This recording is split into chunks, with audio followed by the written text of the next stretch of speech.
А перед началом этого ролика небольшая просьба к нашим зрителям подписаться на канал, поставить лайк. Ваша поддержка очень сильно помогает каналу развиваться и дает нам мотивацию каждый день выпускать ролики для вас с ответами на посягательство на нашу историю. Данный видеоролик не преследует цели задеть или оскорбить чьи-либо чувства. Ролик был создан исключительно в образовательных и познавательных целях. Берегите себя.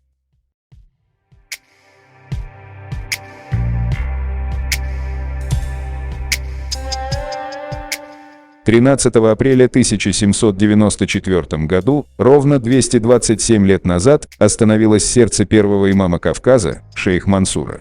Пусть Всевышний помилует его и введет в райские сады. Любим и помним нашего имама. Из некоторых материалов, где упоминается имя Мансура, мы начинаем понимать, насколько сильна была его армия, что вынуждала она русских побросать свои укрепления и бежать от чеченцев. Так, чеченцы полностью контролировали Владикавказ и окружающие места на протяжении 14 лет. Прошлое Владикавказа, издание второе дополнение. Как никакой другой крепости при входе в горы Кавказские не было.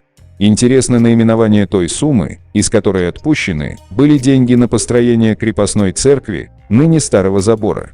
Она называлась суммою на приласкание кумыков и прочих народов. Нужно здесь пояснить, что все наши сношения с горскими народами в те времена носили характер каких-то мирных переговоров и договоров, причем Россия всегда являлась как бы даницею не только дагестанских и иных ханов, но даже мелких горских племен, старшинам которых платила жалование, поддерживая тем в них алчность и возбуждая в других зависть стремления набегами, вынудить Россию платить дань и так далее.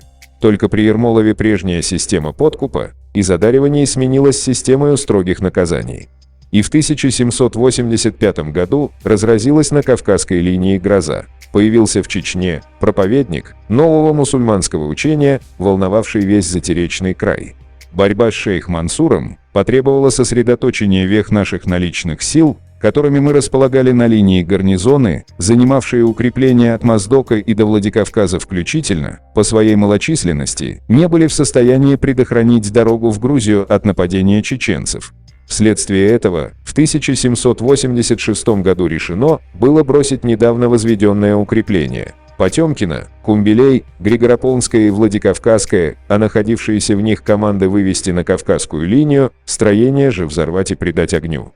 С уходом войск, положение осетин, поселившихся около Владикавказской крепости, среди враждебно к ним настроенных ингушей и кабардинцев, сделалось невыносимым, и они, побросав свои сакли, спешно поднялись в горы. Оставление без всякой защиты пространства между Моздоком и входом в ущелье реки Терека отдало в полную власть горцев, также и самый путь в Грузию. События показали ошибочность решения, принятого в 1786 году. Грузия, притесняемая со всех сторон, просила постоянной поддержки.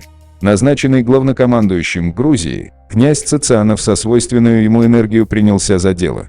В 1803 году была возобновлена крепость Владикавказская и ряд других укреплений, соединивших ею прочно с Моздоком.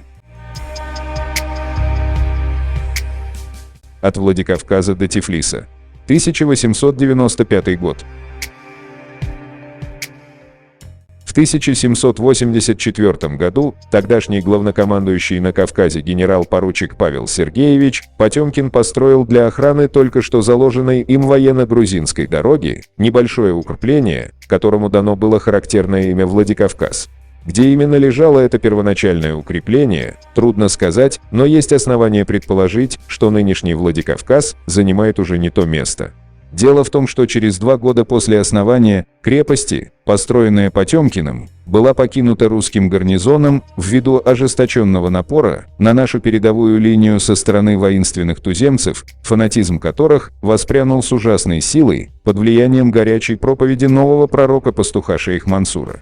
14 лет затем предгорья Кавказа оставались в руках туземцев, пока, наконец, русские войска вновь не взяли верха и не появились снова у подножия могучего хребта.